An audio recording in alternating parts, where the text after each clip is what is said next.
हाँ, एक ऐसे चैप्टर को अपन स्टार्ट करने जा रहे हैं जो आपके साइंस का चैप्टर नंबर 9 है। और ध्यान से सुन लो, ये चैप्टर वैसे आपके कोर्स में तो 10th में तो है ही है, प्लस ये आपके जो भी गवर्नमेंट वैकेंसी की तैयारी कर रहा है उन सभी एग्जामों में, चाहे वो राजस्थान आरपीएससी एलडीसी का एग्जाम हो, चाहे वो आपके इसका सीईटी का एग्जाम हो, सिविल सर्विसेज का एग्जाम हो, सभी एग्जामों में ये चैप्टर बहुत ज़्यादा इंपॉर्टेंट है। इसलिए बड़े ध्यान से आपको सुनना है, ठीक है, क्योंकि ये आपका फ्यूचर है, प्लस 10th बोर्ड के एग्जाम में तो आना ही आना है, ठीक है। लेकिन ये मेरी गारंटी है, अगर आप ढंग से मेरे को एक एक सेकंड सुन लेते हो तो इसके बाहर कोई क्वेश्चन नहीं जाएगा, और जितने भी आपके डाउट है वो आज के बाद खत्म होने वाले, ठीक है। बड़े ध्यान सुनना, वैसे बहुत ईजी है लेकिन कुछ चीजें समझने वाली बहुत जबरदस्त भी है, उसको ध्यान से सुनना है। चैप्टर नंबर 8 आपके बुक का हेरिडिटी, आनुवंशिकता। वैसे पुरानी बुक में चैप्टर आगे पीछे 9वां हो सकता है, उससे कोई फर्क नहीं पड़ता, अपन को चैप्टर से मतलब है।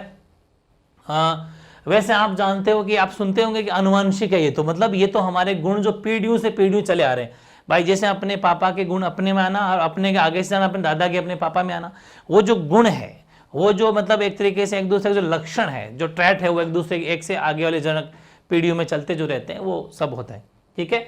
यानी कि जीवों में जनकों के लक्षणों का संतान में वंशानुगत स्थानांतरण होना, the transmission of characters from parents to their offspring, मतलब पीढ़ियां जो उसकी नेक्स्ट जो जनरेशन आ रही है, वो हम उसको हेरिडिटी कहते हैं। सिंपल परिभाषा अगर आए तो बस आपको ज्यादा मोटा मोटी लोड लेने की जरूरत नहीं है, इतना सा देखना है कि एक पीढ़ी से दूसरी पीढ़ी में जो लक्षण दिखाई देते हैं, बस वही क्या कहलाते हैं, वो हेरिडिटी है।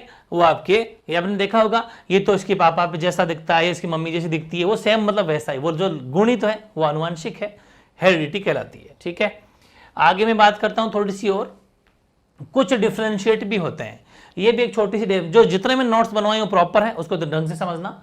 ये कुछ विभिन्नताएं भी, जिसे कहते हैं विभिन्नताएं, जैसे कि आपने देखा होगा किसी भी इंसान में हर चीज सेम नहीं होती भाई, जैसे कि किसी का रंग अलग होता है, रंग रूप अलग होता है, किसी की हाइट कम ज्यादा होती है, आंखों का रंग अलग अलग हो सकता है, मतलब लोग डिफरेंट डिफरेंट तरह के होते हैं।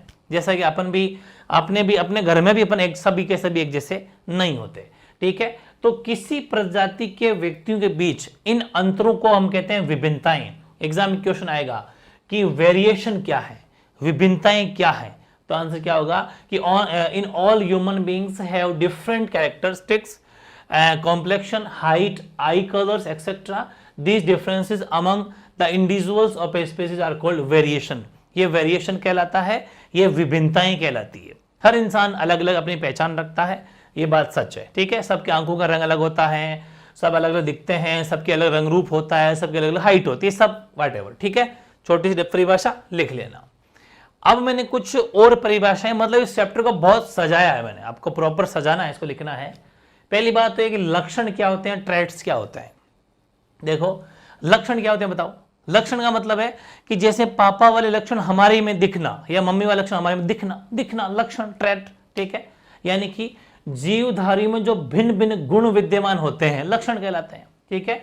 यानी कि which are present differently in living organism are called traits. और ट्रेट दो प्रकार के होते हैं, लक्षण दो प्रकार के होते हैं, ठीक है। कैसे, जो अपन अभी लेंगे, आपको पता है मेंडल महोदय ने जो मटर के पौधे पे जो अपना एक्सपेरिमेंट किया था, वो अपन बहुत ज्यादा डीपली पढ़ने वाले हैं, ठीक है ना, उसको बड़े डीपली पढ़ने वाले हैं, इसलिए उसका विशेष तौर पे ध्यान रखेंगे, तब अपन को पता चल जाएगा, आपको उस टाइम बता दूंगा मैं।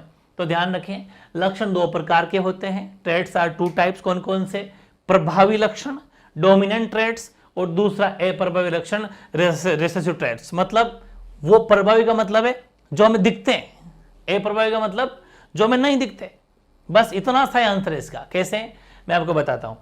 प्रभावी मतलब ऐसे लक्षण जो प्रथम पीढ़ी में दिखाई देते हैं, ठीक, यानी कि such traits are visible in the first generation are called dominant।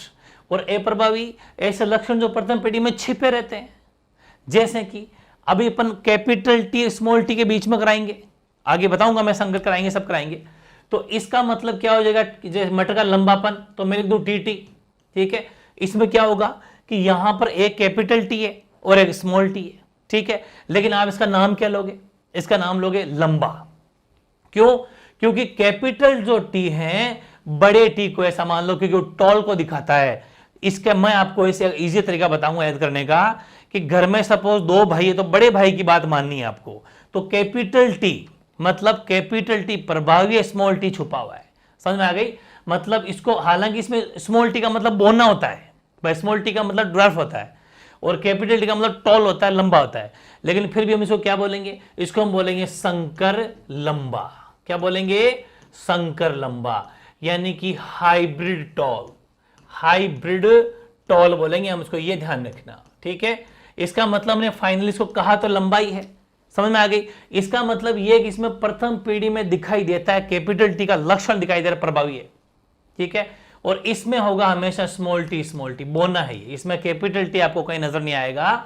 हमेशा ध्यान रखना, अप्रभावी जो लक्षण होते हैं वो हमेशा क्या होते हैं? समयुग्मजी होते हैं, मतलब समान जो चीज दिखाते हैं, स्मॉल टी, स्मॉल टी, बिल्कुल, मतलब सबसे बेस्ट एग्जांपल यही है, यही इसका एग्जांपल बैठता है, स्मॉल टी, स्मॉल टी, ठीक है, क्योंकि ये बोना है। समझ में आ गई ना? क्योंकि छुपे रहते हैं, इसमें प्रथम पीढ़ी में लक्षण दिखाई नहीं देते। कौन से? Capital T. जब बस बोना था, बोना ही रह गया।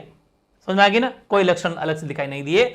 Such traits which remain hidden in the first generation are called recessive dwarfness of P। इसका एग्जांपल बैक लिख सकते हो स्मॉल टी टी, और इसका लिख सकते हो कैपिटल टी स्मॉल टी। ये सबसे बेस्ट शानदार नोट्स बन गया आपके, अगर 1-1 मार्क्स में पूछता है 100%, बस इससे बाहर कुछ भी नहीं, ठीक है। अब आपको लगना सबसे इंपॉर्टेंट शुरुआत अगर होती है तो वो यहां से होती है कि पहला क्वेश्चन जो कि सीबीएसई में, आरबीएसई में, रिपीट क्वेश्चन आपके कॉम्पिटिटिव एग्जाम में, सब में पहला क्वेश्चन यही है कि जो मेंडल महोदय ने मटर के ऊपर अपना एक्सपेरिमेंट जो किया, अपना जो प्रयोग किया, उसमें बेसिकली 2 क्वेश्चन आपके बनते हैं। एक तो बनता है प्रभाविता का नियम, मेंडल के आनुवंशिकता के प्रभाविता का नियम, यानी कि dominance of heredity. Very very very important, एक तो ये बनता है, ध्यान से समझना ना, वेरी इंपॉर्टेंट क्वेश्चन है ये, वेरी वेरी वेरी 3 बार बोल देना और इंपॉर्टेंट लगा देना, और क्या है, वेरी इंपॉर्टेंट क्वेश्चन है ये। इसमें क्या मामला है कि जब एक जोड़ी विपरीत लक्षणों वाले पौधों के बीच संकरण कराया जाता है तो प्रथम पीढ़ी F1 में इनमें से केवल एक ही लक्षण प्रकट होता है, दूसरा छिप जाता है, ठीक है। और प्रकट होने वाला कहलाएगा प्रभावी, पीछे पड़ गया अपन, और छुपा हुआ कहलाएगा अप्रभावी। बस यही मेंडल का प्रभाविता का नियम, अभी बताऊंगा, बकायदा डायग्राम के साथ समझाने वाला हूं, ठीक है। When hybridization is done between a pair of plants having opposite characters, then in the first generation only one of these character appears and the other R is hidden, ठीक है। तो विजिबल कैरेक्टर वो तो क्या dominant, और दूसरा hidden है वो कहलाएगा रिसेसिव। ये तो आपको इसको सजाने के लिए 2-3 लाइनें लिखनी है, बाकी मेन मुद्दा तो ये है, ये है मेन मुद्दा। तो ये आपको विथ डायग्राम समझाना है इसको। अपन क्या पढ़ रहे हैं? अपन मेंडल का प्रभाविता का नियम पढ़ रहे हैं, लॉ ऑफ डोमिनेंस पढ़ रहे हैं। क्या पढ़ रहे हैं? लॉ ऑफ डोमिनेंस पढ़ रहे हैं, मेंडल का प्रभाविता का नियम पढ़ रहे हैं। वो 3 लाइनें तो आंसर को सजाने के लिए थी, और अब डायग्राम बनाने हैं। आपको पता है कि मेंडल महोदय ने सबसे पहले, मैंने यहां पर 2 पीढ़ियां चलाई, F1 जनरेशन और F2 जनरेशन, F1 पीढ़ी और F2 पीढ़ी। F1 पीढ़ी में उसने सबसे पहले लंबे लंबे मटर लिए थे, इसमें बोने बोने मटरों के पौधे लिए थे, आपस में संकरण गाया था, ठीक है। देखो, यानी कि टॉल पेरेंट लंबे जनक, ड्वार्फ पेरेंट बोने जनक, इनसे सीधी सी बात है हाइब्रिड टॉल पैदा होंगे, ठीक है ना। कैसे कि आप टीटी से कराओगे तो कितना ही कर लो, T T T T T T T T मिलेगा, एक बड़ा एक छोटा ही मिलेगा आपको। तो F1 जनरेशन में कोई रेशियो नहीं लिखना आपको, सब सेम ही आएगा, सेम टू सेम। क्यों? क्योंकि भाई capital T small T, capital small T, capital small T, capital small T, चारों रिजल्ट सेम आएंगे। चारों रिजल्ट क्या आएंगे? सेम आए। तो इसने जो रिजल्ट निकल गया उसको उसने नाम दिया हाइब्रिड टॉल, मतलब एक तो लंबा था और एक छोटा था, उनको हाइब्रिड करवाया उसने। कहता ना ये हाई वैरायटी बीज है ना, ये हाइब्रिड शंकर बीज है, संकर बीज। ये तो सुना होगा, जो किसान व्यक्ति है समझ पाते हैं कि हमने तो इस बार है ना फसल में संकर बीज बोए हैं। संकर का मतलब वो मिक्स है, वो उनकी पीढ़ी को सुधारा गया है, उन नस्ल को सुधारा गया है, वो हाइब्रिड है। तो ये हाइब्रिड टॉल कहलाते हैं, संकर लंबे कहलाते हैं, जिसमें एक बड़ा और एक छोटा। समझ में आ गई क्या? जब भी बड़ा छोटा दिखे उसका नाम क्या होगा? हाइब्रिड टॉल, संकर लंबे। और ये हो गई F1 जनरेशन। बस लगे हाथ यहीं पर तीर का निशान लगाना है, F1 पीढ़ी नाम लिखना है, होगी तैयारी जबरदस्त। अब सुनो, अभी कंप्लीट नहीं हुआ क्वेश्चन, क्वेश्चन कंप्लीट होगा यहां, और ये है सबसे इंपॉर्टेंट। उसी में अभी अपन वही क्वेश्चन पढ़ रहे हैं। कौन सा पढ़ रहे हैं? यही क्वेश्चन पढ़ रहे हैं अभी यही क्वेश्चन पढ़ रहे हैं, अपने प्रभाविता का नियम है, लॉ ऑफ डोमिनेंसी पढ़ रहे हैं, ठीक है। चलिए इसमें क्या मामला है ध्यान से समझना। अब मेंडल ने क्या करा कि सेम सेम वाले तो उसने करवा लिए, बड़े बड़े छोटे छोटे, मतलब लंबे लंबे टॉल टॉल आपस में करवा लिया। एक सेकंड इंपॉर्टेंट है, बहुत गहराई से सुनना है। अब उसने क्या करा कि एक बड़ा लिया एक छोटा, मतलब टॉल लिया और बोना, लंबा बोना लिया फिर लंबा बोना लिया, फिर इसमें से जैसे एक एक निकाल लिया। बात तो खैर एक ही है, मैंने जानबूझ के ऐसा लिखा है ताकि मल्टीप्लाई का मतलब आपस में रिएक्शन जब कराएं तो इजी पड़े। तो टॉल टॉल की जब करवाई तो टी और टी, कैपिटल टी आया, ठीक है। फिर कैपिटल टी को भी स्मॉल टी के साथ में करवाया तो कैपिटल टी स्मॉल टी आया, ठीक है। फिर इसको इसके साथ में करवाया तो वापस वही एक ही बात है, छोटा बड़ा टी से फर्क नहीं पड़ता, पहले बाद में कोई फर्क नहीं पड़ता, आप सिस्टमेटिक से लिख देना। इसको इससे करवा देगा लास्ट, तो ये लो साहब, ठीक है। तो ये आई इसकी F2 जनरेशन। इसको आपको इसके बराबर में लिखना है ना, मैंने थोड़ा नीचे लिख दिया है, आपको इसके सीध में लिखना। ये है F2PD, F2 जनरेशन है, जिसके नाम मैं लिख देता हूं, ध्यान से सुनना। ये TT जो है ये है प्योर टॉल, इसको क्या नाम देगा वो, प्योर टॉल, यानी कि शुद्ध लंबे। अरे इसका क्या नाम है, शुद्ध लंबे, ओके।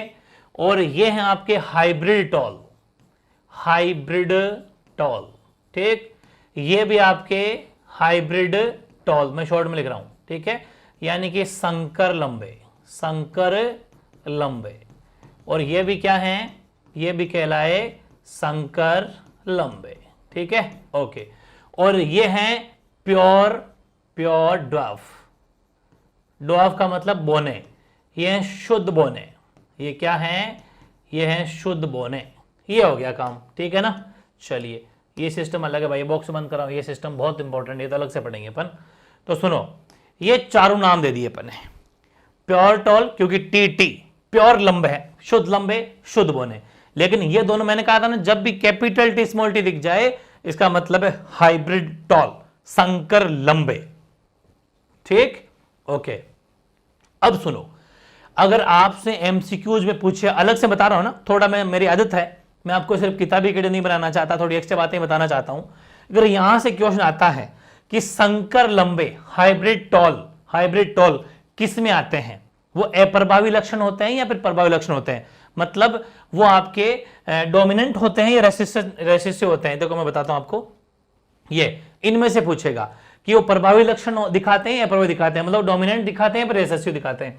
तो ध्यान रखना, इसका मतलब ये है कि आपको ये लिखना है कि ये दोनों दिखाते हैं, आपको मैंने कहा था ना, ये दोनों 1 2 3 तीनों मान लो, वैसे वो तो शुद्ध लंबे, खैर वो तो है, ये टॉलनेस दिखा रहे हैं, लेकिन ये दोनों जो है ये प्रभावी है, ये डोमिनेंट है। कैसे, इसमें स्मॉल टी है फिर भी कैपिटल टी की वजह से संकर लंबे नाम किया जाता है, क्योंकि लंबे पौधे हैं ये, बोने का लंबे के साथ करवाने से हाइब्रिड पैदा हो गया, ऐसे मान लो आप, नस्ल सुधर गई, समझ गए ना, बस ये है।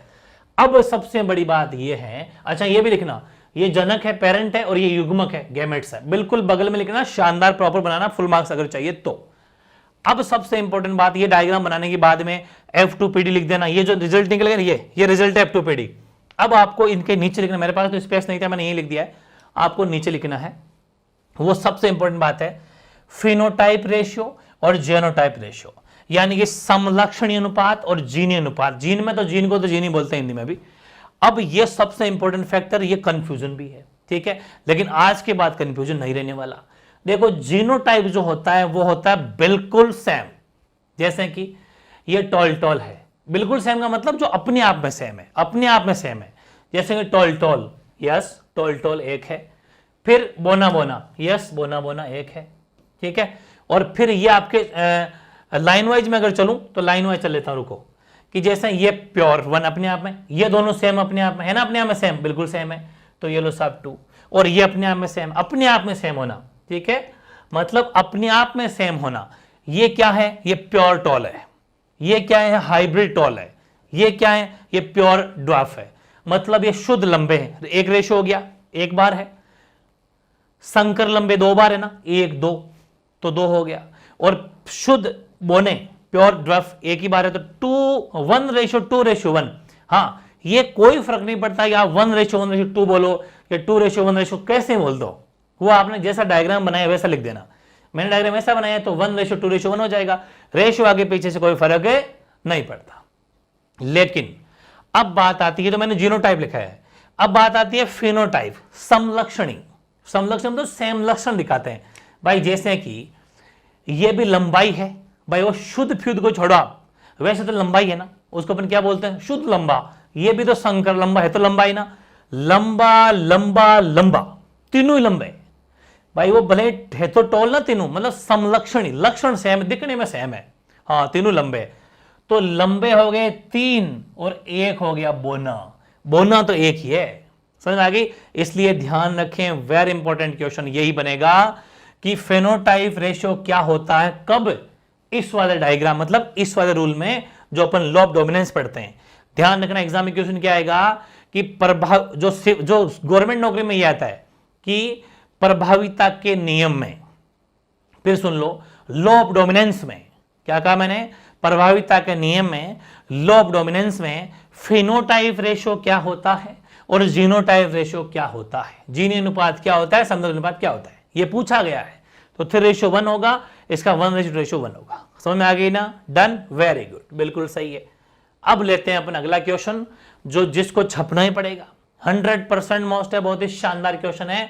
वो है मेंडल का स्वतंत्र अपव्यय का नियम, ठीक है, यानी कि law of independent assortment. Law of independent assortment भी 100% छपता है। इसमें गिनती के 3-4 क्वेश्चन बनते हैं, वही आएंगे। पहले इसमें थोड़ा माहौल बनाते हैं, ठीक है, सीधा डायग्राम पे नहीं चलेंगे, थोड़ा सीखेंगे कि इसके अनुसार 2 जोड़ी, विपर्यासी का मतलब होता है अलग अलग, हिंदी मीडियम वाले ध्यान रखना, विपर्यासी का मतलब क्या होता है, इसका मतलब होता है अलग अलग लक्षणों वाले, अलग अलग लक्षणों वाले। इसके अनुसार 2 जोड़ी विपर्यासी लक्षण, यानी अलग अलग लक्षणों वाले 2 पौधों के बीच संकरण कराया जाता है। तो इन लक्षणों का पृथक्करण स्वतंत्र रूप से होता है और एक लक्षण की वंशागति दूसरे को प्रभावित बिल्कुल नहीं करती, अपना रिजल्ट अलग होता है, अभी बता दूंगा। According to this, if hybridisation is done between 2 plants with 2 pairs of contrasting characters, तो then the separation of these characters occurs independently और inheritance of one trait does not affect the other, दूसरे को प्रभावित नहीं करती, ठीक है। ये तो है, सीधा आंसर ना लिखे, थोड़ी थ्योरी और लिखेंगे तो आंसर शानदार बन जाएगा। अब आओ इस पर, यह है सेम, सबसे बड़ी चीज है, इसको बनाना सीख जाओ। आपको एग्जाम में कैसे करना वो भी सीख लो। सबसे पहले आपको साइड में, सबसे पहले जो आंसर शीट है उसमें यह लिखना है कि हम कैपिटल आर को राउंड यानी कि गोल मान रहे हैं। राउंड यानी गोल, मैंने दोनों मीडियम पढ़ाता हूं इसलिए ध्यान रखना, हिंदी मीडियम हिंदी में उतार लेंगे, चाहो तो दोनों उतार लो, आपकी इच्छा है। स्मॉल आर का मतलब है रिंकल्ड यानी कि झुर्रीदार। फिर आता है कैपिटल वाई, कैपिटल वाई का मतलब येलो यानी पीला, और स्मॉल वाई का मतलब ग्रीन यानी हरा। ये 4 कलर है। अब नस नस चेक करनी दिमाग की, एक एक सेकंड इसकी मत करना, ध्यान समझना। आपको ये करने के बाद में टेबल बनानी है, ये टेबल बनानी है। यहां पर एक ना युग्मक या गैमेट जो इधर भी है नीचे भी है, सेम है। इसको आप चाहे तो मैं दोबारा बना सकता हूं, कोई मुश्किल नहीं है। बस क्या करना है, सबसे पहले सेम सेम, जैसे कि एक बार कैपिटल आर लिया, कैपिटल वाई ले लिया, कैपिटल आर लिया, कैपिटल वाई ले लिया, ठीक है। फिर कैपिटल आर लिया, स्मॉल वाई ले लिया, तो वही वापस वहां लिखना है, कैपिटल आर स्मॉल वाई, फिर small R capital Y, small R capital Y, small R small Y, small R small Y, बस। इसके अलावा कोई बनता ही नहीं है, ठीक है। अब क्या करना है, अब इसको इससे मल्टीप्लाई कराना है, और नजर इकट्ठी रखना। इसको इससे मल्टीप्लाई किया तो देखो आर आर, ध्यान से, आर आर हो गया, कैपिटल वाई हो गया, दोनों आर कैपिटल है, capital R capital R, capital Y capital Y. ऐसे इसको देखो, कैपिटल बारी बारी, इसको इससे मल्टीप्लाई, इसको इससे multiply, capital R capital Y, लेकिन ये वाई स्मॉल है तो स्मॉल वाई। लाइन वाइज दिखना है, आर आर एक पास पास में, वाई वाई पास पास में।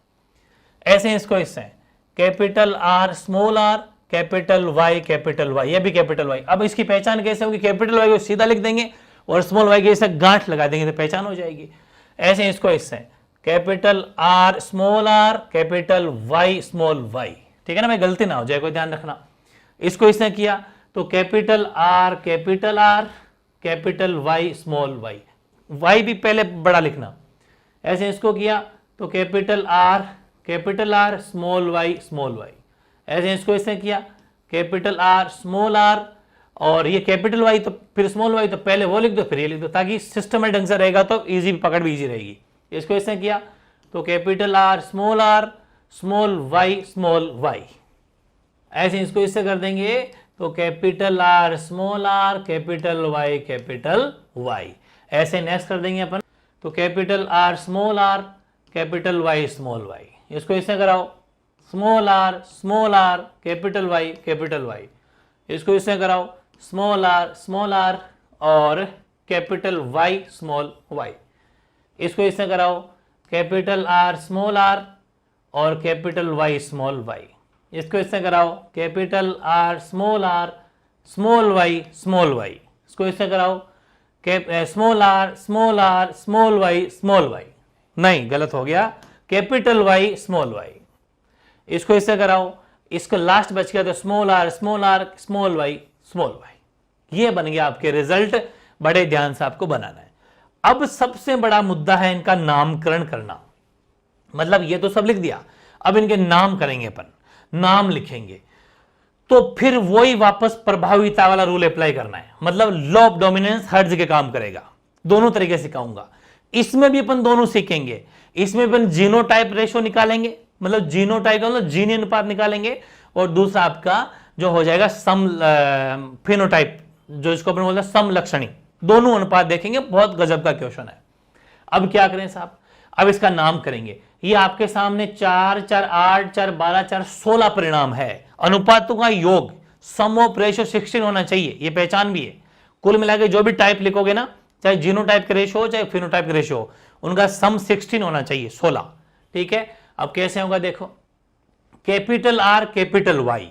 अब इसमें देखो कैपिटल आर कैपिटल वाई, यानी कि अगर मैं इसका नाम दूं ना तो ये नाम हो जाएगा राउंड येलो। पूरी बात को समझना, राउंड येलो यानी कि गोल पीला। पूरी बात समझना, क्या बोला मैंने, गोल पीला। अब गोल पीला क्या बना, गोल पीला ये बना राउंड येलो। अगला भी क्या बनेगा, राउंड येलो। क्यों, आपको वाई तो छोटा है, मैंने कहा था ना कैपिटल आर अगर एक बार भी आ गया और उसके साथ में भले ही छोटा आर हो, पूरी बात समझना, लेकिन वो कहलाएगा कैपिटल आर वाला गुण, मतलब लॉ ऑफ डोमिनेंस, प्रभाविता का नियम अप्लाई हो जाएगा। बड़े भाई साहब की बात माननी है तो यहां पर भी क्या हो जाएगा, बड़ा आर, और लेकिन यहां पर क्या है, कैपिटल वाई स्मॉल वाई है, लेकिन गुण कौन सा अप्लाई करना है, बड़े वाई वाला। बड़े वाई का मतलब है येलो, मतलब ये भी क्या होगा, ये भी राउंड येलो, मतलब गोल पीला, ये भी गोल पीला। अब अपन एक काम करते हैं, मैं आपको सेम पहचान करने के लिए यहां पर कुछ कोडवर्ड लिख देता हूं ताकि पहचान रहे। इसको मैं लिख देता हूं जिसके सेम गुण हो, ए फॉर एप्पल, इसको भी ए फॉर एप्पल। ठीक है, फिर बाद में सिखा दूंगा। अब देखो यहां पर भी क्या है, राउंड येलो, क्योंकि बड़े आर का मतलब छोटे आर गायब है, छोटे आर को मत देखो, बड़े आर का मतलब राउंड गोल, और कैपिटल वाई का मतलब येलो। बिल्कुल सही है, ये भी राउंड येलो। यहां पर बात करता हूं, यहां पर भी राउंड येलो, गोल पीला। आर का मतलब गोल, ये वाई का मतलब पीला, क्योंकि छोटे छुप जाएंगे, बड़े वाले की बात माननी है। यहां पर सेम टू सेम, ये भी क्या है, वापस वही कैपिटल आर की मतलब गोल और पीला, राउंड येलो, कोई दिक्कत नहीं है। यहां पर सुनो, इसका मतलब मैं यहां अगर लिखूं तो ये 1, 2, 3, 4, 5 बार ए आ गया। इसको समझना भाई, ए प्लस ए प्लस ए प्लस ए प्लस ए आ चुका, 5 तो हो गए ना, 5 हो गए। अब दूसरे भाई साहब आ गए, ये तो पहले थे, दूसरे का क्या नाम होगा वो देखो। अब ये है capital R small Y small Y. Capital R का मतलब तो गोल है, लेकिन स्मॉल वाई का मतलब है हरा। तो ध्यान रखें, अब हम नाम जो देंगे दूसरा वो देंगे राउंड ग्रीन। क्या नाम देंगे, राउंड ग्रीन देंगे, यानी कि गोल हरा या गोल हरे, एक ही बात है। ठीक है, इसको समझना। इसको अपन बी फॉर बॉय से दिखा देते हैं, जो भी सिमिलर रहेगा, बी फॉर बॉय। ये है राउंड ग्रीन, यानी कि गोल हरा। अगले में गए, अगला वापस ए फॉर एप्पल। कैसे हैं, कैपिटल आर कैपिटल वाई, छोटे से मतलब नहीं है, राउंड येलो। यहां वापस आओ, capital R small Y, capital R small Y, बिल्कुल बनेंगे। सॉरी, ये रहा, दोनों सेम है कि नहीं है, सेम है, क्योंकि आर का मतलब गोल और स्मॉल वाई का मतलब ग्रीन, हरा। ठीक है, ये बी फॉर बॉय, बिल्कुल सही, मतलब बी वाला गुण है इसके अंदर। ठीक है, नहीं है, इसमें है बिल्कुल सही, क्योंकि इसमें कैपिटल आर कैपिटल वाई है, इसमें कैपिटल आर कैपिटल वाई ए वाला गुण है इसके अंदर। स्मॉल आर स्मॉल वाई ये तो अलग ही भाई साहब आ गए। ये क्या है? अच्छा पहले बी वाला लिखते जाना, बी 1 2 है। बी कितना आ गया भाई? अभी तक 1 आ चुका है, 2 आ चुका है, और ए भाई साहब कितना आ गया? 1 2 3 और बढ़ गए, 3 बढ़ गए ना, 1 2 और 3 भाई साहब और बढ़ गए ये वाले। ठीक है, अब सुनो, स्मॉल आर कैपिटल वाई है। स्मॉल आर का मतलब क्या हो जाएगा? रिंकल्ड। क्या है? रिंकल्ड। ये तीसरे भाई साहब आ गए अपने, यानी कि ये हो जाएंगे आपके रिंकल्ड। स्मॉल आर का मतलब रिंकल्ड, और कैपिटल वाई तो खैर येलो है, तो रिंकल्ड येलो।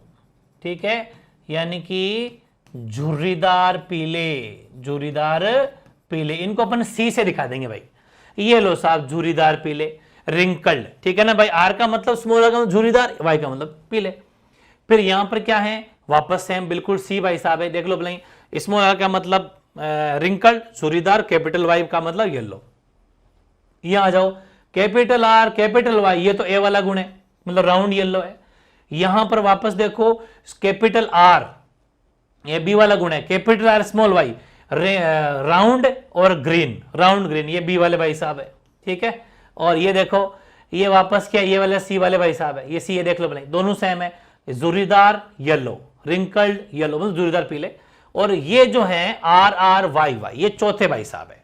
ये क्या है? दोनों ही छोटे हैं, तो आर आर का मतलब रिंकल्ड और वाई वाई का मतलब हरा, तो ये हो जाएंगे रिंकल्ड ग्रीन, यानी कि झुर्रीदार हरे। रिंकल्ड ग्रीन जो है ये हो जाएंगे आपके झुर्रीदार हरे। ठीक है, ओके। अब इनका रेशो लिख देते हैं। तो देखो हमारे ए देख लेते हैं, 1 2 3 4 5 6 7 8 और 9, 9 बार ए आए हैं। 1 2 3 4 5 6 7 8 और एक बारी और लिख देते हैं, ये लो साहब 9 बार तो ए हो गए। बी कितनी बार आए हैं? बी 1 2, इसको नाम देते हैं डी, इसको नाम देते हैं डी, तो बी तो 2 ही बार है, बी 2 ही बार है।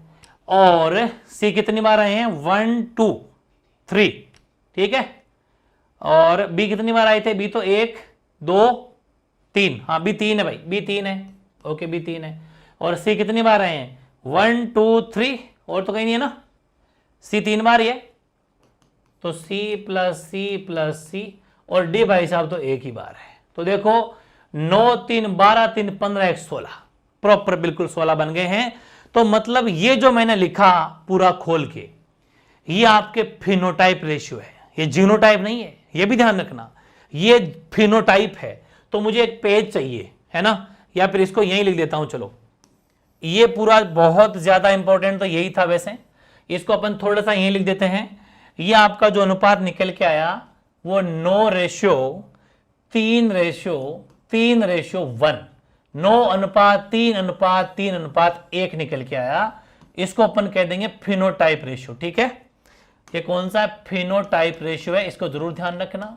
अब मैं आपको देखो फिनोटाइप अनुपात, अब मैं इसी का बताता हूं बहुत गजब का, जो आपका जीनोटाइप रेशियो है। ठीक है, एक बार आप इसको उतार लो, ताकि मैं इसी पेज में बताना चाहूंगा कि बार बार मेहनत नहीं करेंगे, या फिर नेक्स्ट पेज ले लेते हैं, चलो एक पेज और ले लिया जाए। ठीक है, ताकि आपका ये नोट्स अपने प्रॉपर बने रहें। अब समझना बात को, चलो ये मैंने पेज ले लिया, वो पेज भी आपका मौजूद है और ये मौजूद है। ठीक है, इसको मैं हटा देता हूं। अब ध्यान से समझना आपने, क्योंकि बड़े ध्यान से तो अभी समझने वाली बातें होगी। ये तो खैर अपने काम आ ही जाएगा, ठीक है, ये सब काम आएंगे, लेकिन जो नेमिंग थी एक बार ये हटा देता हूं, और ये नाम सब हटा देते हैं अपने, ये अपन कुछ अलग नाम देंगे ताकि पहचान रहे। ठीक है, ये समझना बहुत इंपॉर्टेंट है जो अब मैं समझाने जा रहा हूं। ठीक है, वो बहुत इंपॉर्टेंट है, इसको देखो। अब जो अपन रेशो निकालने जा रहे हैं, ठीक है, वो ध्यान से पढ़ना। अब हमें देखना है जीनोटाइप रेशियो। क्या देखने जा रहे हैं अपन? जीनी अनुपात, हिंदी बोलते हैं जीनी अनुपात, और इंग्लिश में बोलते हैं जीनोटाइप रेशियो। ठीक है, शॉर्ट में लिख रहा हूं भाई, अब समझ लेना। अब हम देखना है जो प्योर सेम है, जो अपने आप में सेम है, जैसे कि कैपिटल आर कैपिटल वाई, ये बिल्कुल अपने आप में सेम है। ए फॉर एप्पल नाम दे रहे हैं उसको, ठीक, बिल्कुल सेम है। मतलब ए फॉर एप्पल जो है वो बिल्कुल सेम है, उसको मैं लिख रहा हूं capital R capital R capital Y capital Y, ये इसको लिख रहा हूं ए फॉर एप्पल एक बार। ठीक है, इस जैसा आपको कहीं पर भी और कोई दूसरा नजर नहीं आएगा। समझ में आ गई? ओके, ये एक ही बार है। दूसरी बार जो भाई साहब आ रहे हैं बी फॉर बॉय वाले, वो है आपके capital R capital Y small Y, इनको अपन दे रहे हैं बी फॉर बॉय में। ध्यान समझना, ये जब भी अपन को ऐसा ढूंढो कि जहां पर 2 बार कैपिटल आर और 1 बार कैपिटल वाई स्मॉल वाई और भी है क्या, है क्या, है क्या, है क्या, है, बिल्कुल सेम है, देख लो, भले बी फॉर बॉय दे दो। आगे है क्या, यहां पर कहीं पर भी नहीं है ना, नहीं है, तो यानी कि यहां पर 2 बारी है। ठीक है, ये वाला जो गुण है वो 2 बारी है। समझ में आ गई? ठीक है, आप ए फॉर एप्पल तो मैं लिख रहा हूं, बाकी आप चाहिए तो सीधा लिख देना, चलो यहां पर 1 2 लिख देना कि ये 1 है और ये 2 टाइम है, कोई दिक्कत वाली बात नहीं है। ठीक है, अब चलते हैं तीसरे भाई साहब के पास। वो क्या है? वो है आपके capital R small R capital Y capital Y. देख लेते हैं इनका क्या मामला है। तो ये अपने सी नाम देंगे इनको, सी। तो कैपिटल आर कैपिटल वाई मतलब 2 वाई कैपिटल ढूंढो, एक आर आर ढूंढो, है क्या, है क्या, मतलब 2 वाई लास्ट में 2 वाई कैपिटल ढूंढ लो, है क्या, कहीं पर भी ढूंढते जाओ। यहां है लेकिन दोनों सेम रह गए, नहीं है, नहीं है, नहीं है, नहीं है, नहीं है ना। ठीक है, कहीं पर भी ऐसा नहीं है, मतलब एक बार। छोटी मोटी गलती अगर रह भी गई तो बाद में वापस सॉल्व हो जाएगी। अब नंबरिंग करें कौन सा छूट गया अपने आप समझ में आ जाएगा। अगले भाई साहब का क्या नाम है? अगले हैं capital R small R capital Y small Y. इनके बारे में सुन लेते हैं, देख लेते थोड़ा। इनको अपन डी नाम दे देंगे, डी। एक है क्या ऐसा, देखो अलग अलग है दोनों, capital R capital Y small Y.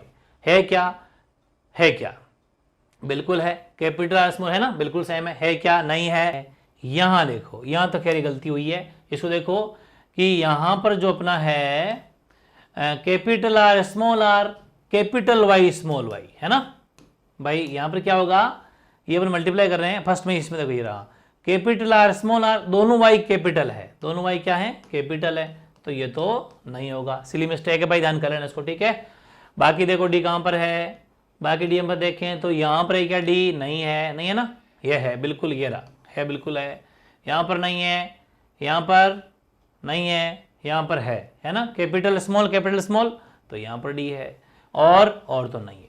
तो 1 2 3 4 ये वैसे भी यूं बन रहा है, यूं सीक्वेंस बैठ रहा है, आपके एग्जाम टाइम याद रख लेना, ये सीक्वेंस आपका यूं बैठ रहा है, ये सीधी लाइन बन रही है। ठीक है ना, तो ये आपको याद रह जाएगा। तो यानी कि ये भाई साहब आ गए 4 बार। अब अपन अगली बार चलते हैं, इनमें क्या मामला है, इनमें मामला है नेक्स्ट कहां तक पहुंच गए, अब इनका नंबर है। ठीक है, कैपिटल आर और स्मॉल वाई, देख लेते हैं ये कितनी बार है। इनको देखा तो इसको अपन नाम देते हैं ई से, ये एक बार है ना, और तो नहीं है क्या, नहीं है ना, नहीं है, तो ये एक ही बार है।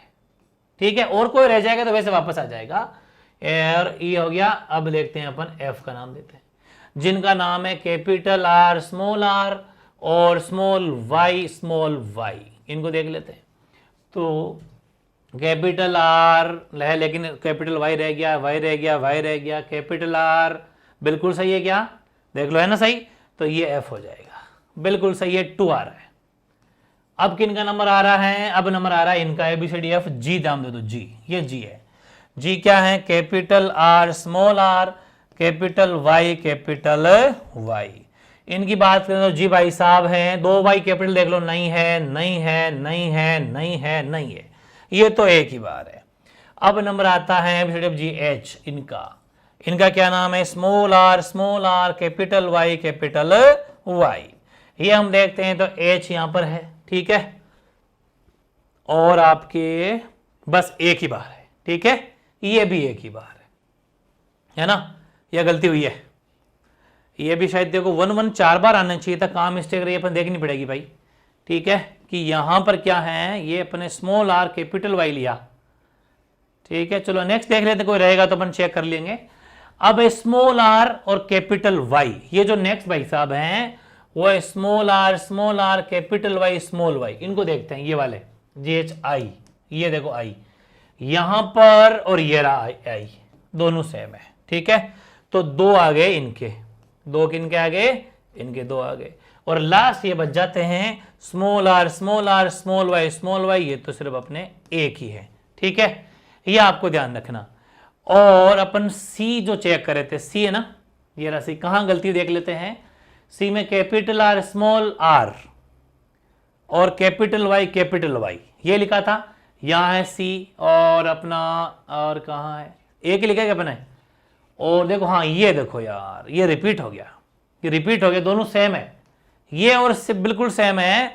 तो जहां पर अपने जी लिखा, जी कहां पर लिखा भाई, कैपिटल आर और भी लिख दिया, रिपीट हो गया ना, ये शायद, अच्छा दोनों सेम ही जगह लिखा हुआ है। ओके, पकड़ में भी आ गया, ये बंदा पकड़ में आ गया, चोर हैं, ये दोनों मिला के एक, ये दो हो जाएंगे भाई। चलो कोई बात नहीं, गलती मैंने जानबूझ के मिटाई नहीं, चाहता तो मैं इसमें कट लगा सकता था, लेकिन जानबूझ के, ताकि आपको भी पता रहे कि गलती नहीं होनी चाहिए। ठीक है, तो ध्यान रखें, ये इन भाई साहब को ऊपर रख देना। कुल मिला के जो रेशियो आया, मैं एक बार काम करता हूं, पास लिख देता हूं, ये छोटे आर बड़े आर है ना, स्मॉल कैपिटल वाई कैपिटल, ये था ना, ये लिख देते हैं 1, इनको ऊपर लिख दो, आर आर वाई वाई, ये 2 है आपके, और ये नीचे बच जाएंगे आपके, ये है कुल मिला के। अब इसको याद करने का तरीका मैंने कैसे पकड़ी मेरी गलती, कि इसमें क्या है कि 1 4 बार है, 2 भी 4 बार है, और 4 एक बार है। 1 4 बार, 2 4 बार, 4 एक बार, 1 2 3 4, 1 4 बार है, 2 देखो 1 2 3 4, 4 बार है, और सिर्फ 4 एक ही बार है, ये इसकी पहचान है। तो इसका जो जीनोटाइप रेशियो बना, ध्यान से समझना, जो इसका जीनी अनुपात बना, जो अलग से बहुत ज्यादा इंपॉर्टेंट पूछा जाता है, जीनी अनुपात। ठीक है, यानी कि जीनोटाइप जो रेशियो बना, उस पर गौर करना आप, जीनोटाइप रेशियो क्या बना।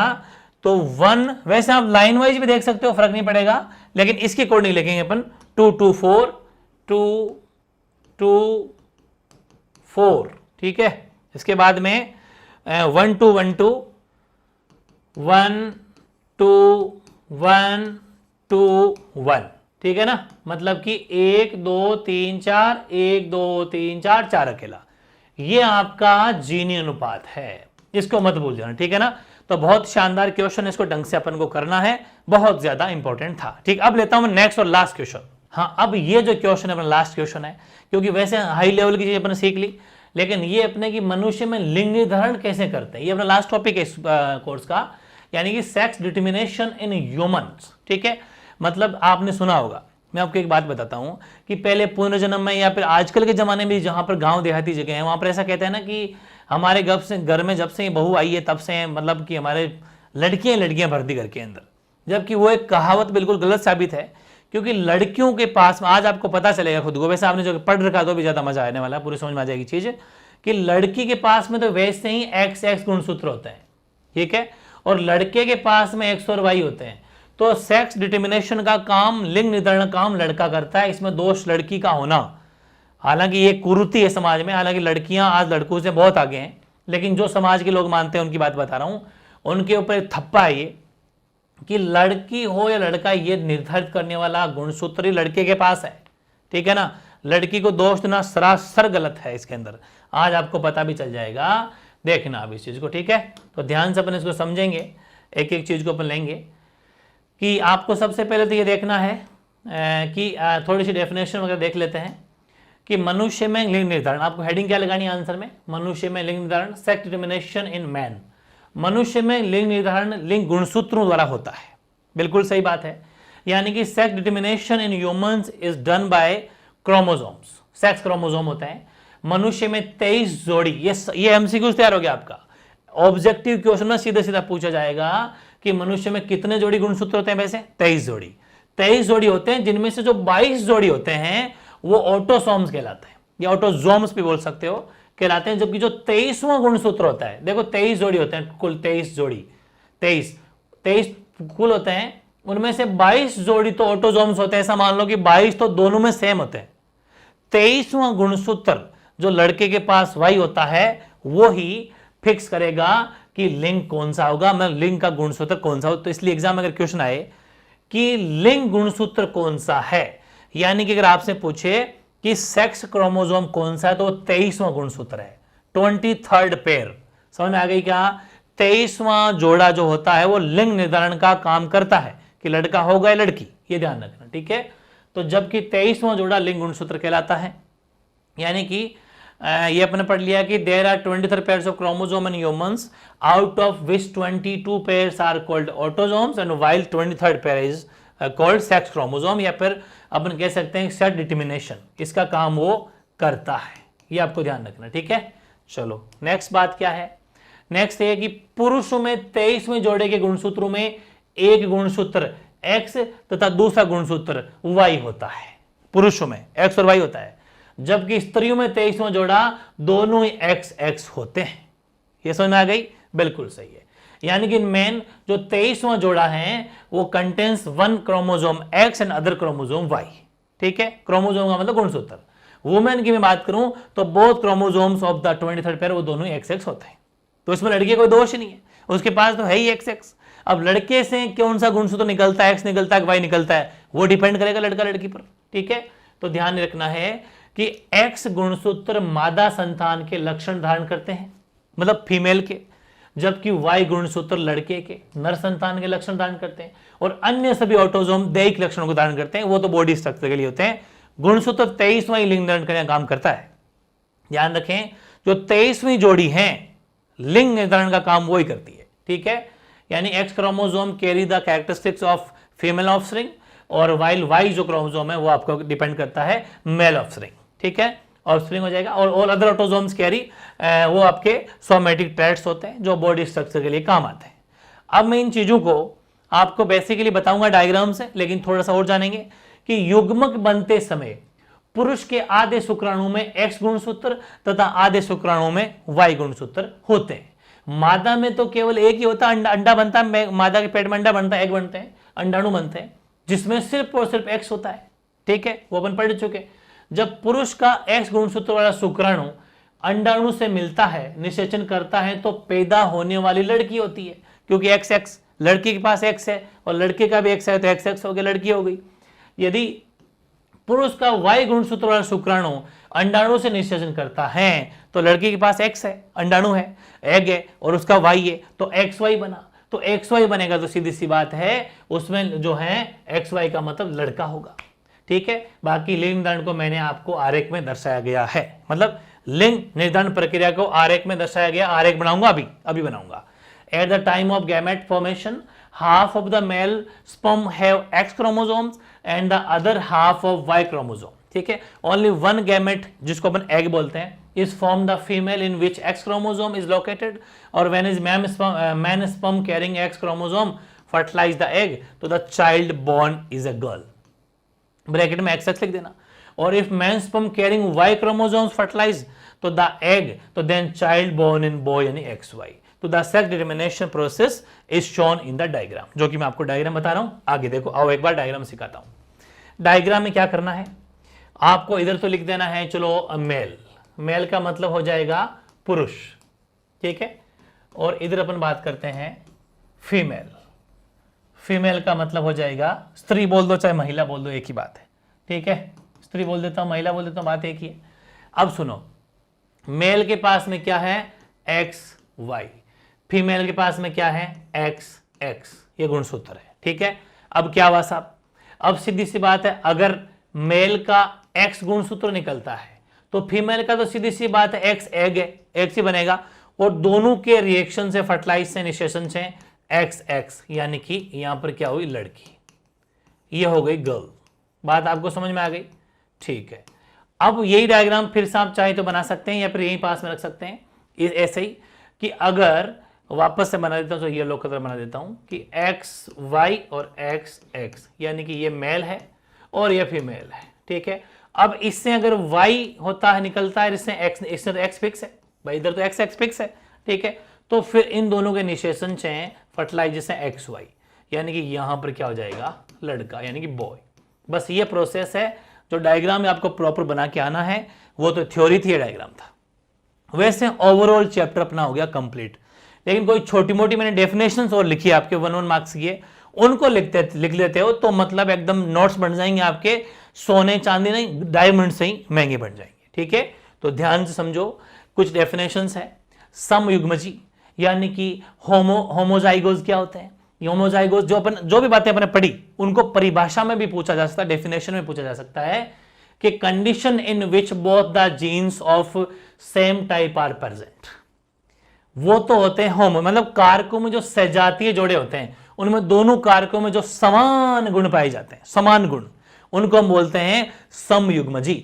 जैसे कि शुद्ध लंबे या शुद्ध बोने जो अपने बनाए थे बिल्कुल समान है, देखो हथ लंबे तो लंबे, बोने तो बोने, बिल्कुल प्योर अपने आप में सिमिलरिटी है, ठीक है। Organism has both genes, tallness is represented by TT and genes और dwarfness is written by small TT, that's it. अगला क्या होता है, अगला आपका हेट्रोजाइगोस, यानी कि विषम युग्मजी जो डिफरेंट होते हैं, सीधी सी बात है, नाम से पता चल रहा है। A condition in which both the genes are different type.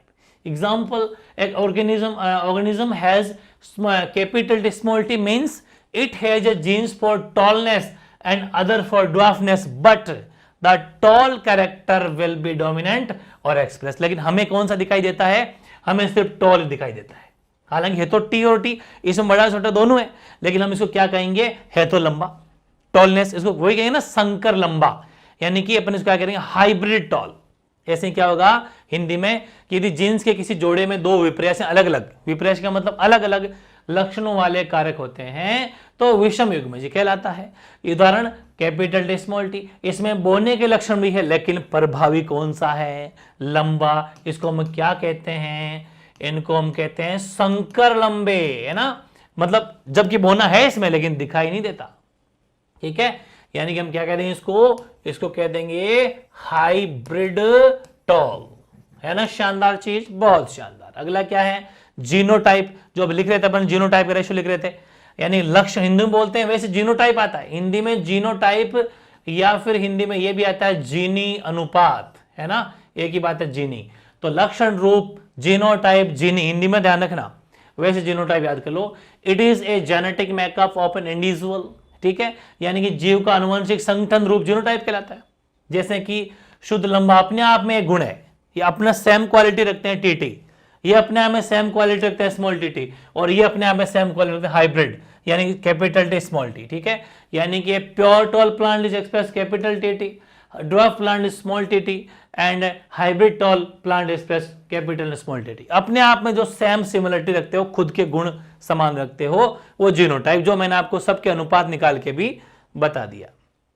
अब फिनोटाइप, हिंदी में वैसे देखो ध्यान रखना, हिंदी में इसको दर्श रूप भी बोलते हैं या फिर फिनोटाइप, ये भी नाम याद रखना, भूल मत जाना, हिंदी मीडियम वाले गलत दिक्कत हो जाएगी, ठीक है। फिनोटाइप नाम से पूछा गया है। A plant having capital T small T composition will be appear at tall although genes for dwarfness, यानी कि वह लक्षण जो दिखाई देते हैं फिनोटाइप कहलाता है, भले ही उसके अंदर बोनापन है मौजूद।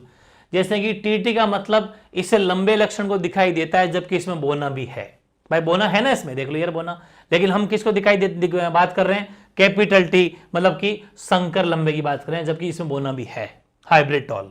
तो ये हो जाएगा फिनोटाइप जो अपन पढ़ चुके। और एक लास्ट बच जाता है मोनोहाइब्रिड। मोनोहाइब्रिड वैसे ज्यादा उतना आपको अलग से बुक में नहीं दे रखा है, लेकिन कहीं पर आ जाता है, तो हालांकि ये चीजें थोड़े से पिछले कोर्स में हटी हुई है, लेकिन थोड़ा सा अपन इसको देख लेते हैं कि a hybridization cross in which inheritance of only one pair of contrasting character is studied, यानी कि एक संक्रमण क्रॉस जिसमें विपरीत लक्षणों की केवल एक जोड़ी की पीढ़ी का अध्ययन किया जाता है।